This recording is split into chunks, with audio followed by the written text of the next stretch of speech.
Bonjour à tous et bienvenue dans ce défi 30 jours. Nous sommes aujourd'hui au 24e jour et nous allons aborder les croyances. Alors on a déjà vu au travers de tout ce défi ce qu'étaient les croyances, mais ici on va vraiment mettre le focus et comprendre comment nous fonctionnons, pourquoi les croyances sont impactantes et comment est-ce qu'elles peuvent nous influencer soit vers une meilleure version de nous-mêmes, soit vers la plus mauvaise version de nous-mêmes. Et donc les croyances, eh bien on en a tous, on est obligé d'en avoir. Généralement elles sont conformes à nos valeurs. Par exemple, il faut, je dois, je crois, tout ça sont des mots précurseurs qui annoncent quelle est la croyance qui se cache derrière. Donc si on fait attention à notre monologue intérieur, à notre langage, si par rapport à ce que nous sommes en train d'exprimer, eh bien nous pouvons percevoir quelle est la croyance qui se cache derrière, eh bien soit cette croyance est impactante et bien sûr qu'on l'utilise, on la renforce pour être encore meilleur, pour avoir la meilleure version de nous-mêmes, pour atteindre nos résultats le plus facilement possible, soit on perçoit que cette croyance est limitante et donc que à cause du fait de croire cela, eh bien, nous sommes en mode un petit peu plus négatif. Cela nous empêche d'évoluer, cela nous empêche d'atteindre nos buts et donc elle est vraiment à réformer pour installer une nouvelle à la place. Parce que si on élimine une croyance, eh bien sûr, il faut la remplacer par une nouvelle parce que le cerveau ne supporte pas le vide. Alors comment est-ce qu'on fait cela? Eh bien, sachez qu'une croyance est soit une association corporelle, soit une association mentale. Alors une association corporelle, c'est eh bien plaisir et souffrance. Et vous savez que le cerveau évite absolument la souffrance et recherche le plaisir immédiat. Alors que si souvent on se forçait un petit peu, on avait un peu de souffrance, voire un petit peu plus, eh bien ça nous permettrait d'avoir un plaisir beaucoup plus grand après, mais que c'est pas toujours la voie que choisit le cerveau. Par exemple, si on a une prise de parole en public et que à ce moment-là, eh bien, on souffre parce qu'on a du mal à s'exprimer, on regarde un peu les visages de nos copains en face de nous, on voit qu'il y a des mimiques, qu'il y a des ricaillements qui sont en train de se ficher de nous, eh bien, on aura plus de manque, donc de la souffrance qui occasionnera de la douleur et qui va faire en sorte qu'on se sentira pas capable, que du gain et du plaisir, que de se planter devant nos copains. Donc comme cette souffrance est importante, et bien, et comme on se sent pas capable, si on répète ce genre de situation une fois, deux fois, 10 fois, et bien on sera certain qu'on n'est vraiment pas capable de parler. Alors que lorsqu'on est avec des amis et qu'on s'exprime, ben ça ne pose pas de problème, mais comme on n'est pas face à 25 personnes, mais à 5, 3, 4, eh bien on ne se rend vraiment pas compte qu'on a ces mêmes compétences. Et pourtant, ces compétences sont là. Donc, qu'est-ce qui nous empêche de les réaliser face à 25 personnes? Eh bien, c'est parce qu'une fois ou deux, on a ressenti des problèmes, de la souffrance. Cette souffrance qui, je vous le disais, était corporelle, est mêlée à une association mentale qui est une perte ou un gain. Et bien à ce moment-là, si c'est une perte, ben on va renforcer cette croyance négative, limitante, qui nous empêchera de nous épanouir. Une chose qui vient bien sûr encore conforter nos croyances, c'est l'intensité de l'expérience ou de l'émotion que l'on vit à ce moment-là. Donc si l'émotion est forte, eh bien, on aura une douleur très forte pour une croyance limitante.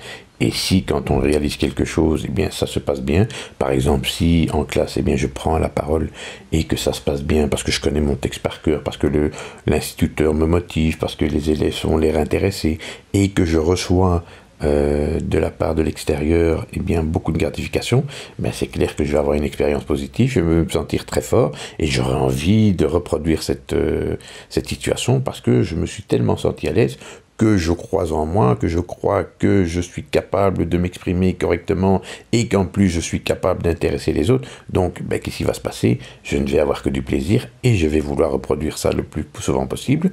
Et peut-être qu'à terme, une fois que je serai plus grand, ben, je serai un orateur hors pair parce que j'ai construit cela sur ma croyance que j'étais capable de m'exprimer en public.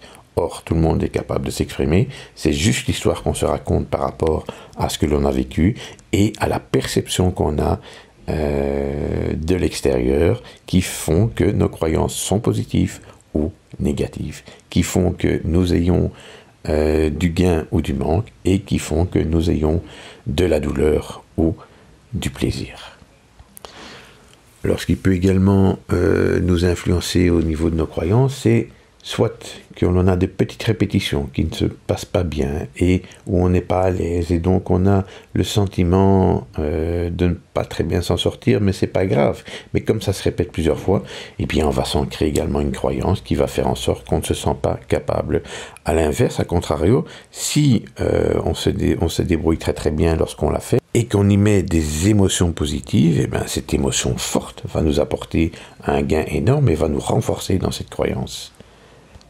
Donc pour répéter, au niveau corporel, plaisir, souffrance, au niveau mental, perte et gain, et au niveau de la répétition, l'expérience positive au travers des émotions. À force, on va s'identifier à ces croyances, et donc on va penser que l'on est ou qu'on ne l'est pas. Cette personne que l'on a envie d'être, qu'on est capable ou qu'on n'est pas capable. Et notre identité va découler de ces croyances, ce qui va faire que on va être cette personne une fois qu'on va devoir prendre la parole en public ou quoi que ce soit d'autre. Il faut savoir que derrière chaque croyance, qu'elle soit renforçante, impactante ou limitante, eh bien, ça part toujours d'un bon sentiment. Il y a toujours une bonne intention à avoir voulu avoir cette croyance. Ce qu'il y a, c'est qu'à force, cette croyance peut être un petit peu obsolète, vieillissante, et elle peut vaciller si on s'en rend compte. Donc, comment est-ce qu'on peut faire pour arrêter de croire que l'on est ceci ou cela, et que ça nous dessert, et remplacer cette croyance négative par une croyance impactante? Eh bien, pour cela, il faut, au moment où on perçoit une croyance limitante, surtout par le dialogue avec lequel on s'exprime, je crois, il faut, je dois, et plein d'autres où on se dénigre, où on a des émotions qui nous traversent et qui sont négatives, et on sent que cette chimie est plutôt vers une piscine verte, et vous vous souvenez de l'analogie, ou d'une piscine bleue. Si c'est plus vers une piscine verte, eh bien on peut croire que ce sont des croyances limitantes, et donc à ce moment-là, on peut dans l'instant présent les interpréter, faire en sorte de se dire, tiens, je ne suis pas à l'aise quand je partage cette croyance-là, qu'est-ce que je peux mettre en place pour être plus à l'aise? Qu'est-ce que je peux faire pour être persuadé que je puisse m'en sortir, que je peux grandir de cette expérience négative et mettre à la place une croyance positive qui va me permettre d'être serein, détendu et d'affronter n'importe quelle situation. Alors, pour créer cet état ressource, eh bien, il y a toujours une croyance. Ces croyances proviennent de nos pensées. Ces pensées amènent un état interne, un état d'être. Cet état d'être amène des actions. Ces actions amènent un résultat qui nous permet de percevoir quelles sont les croyances qui sont derrière.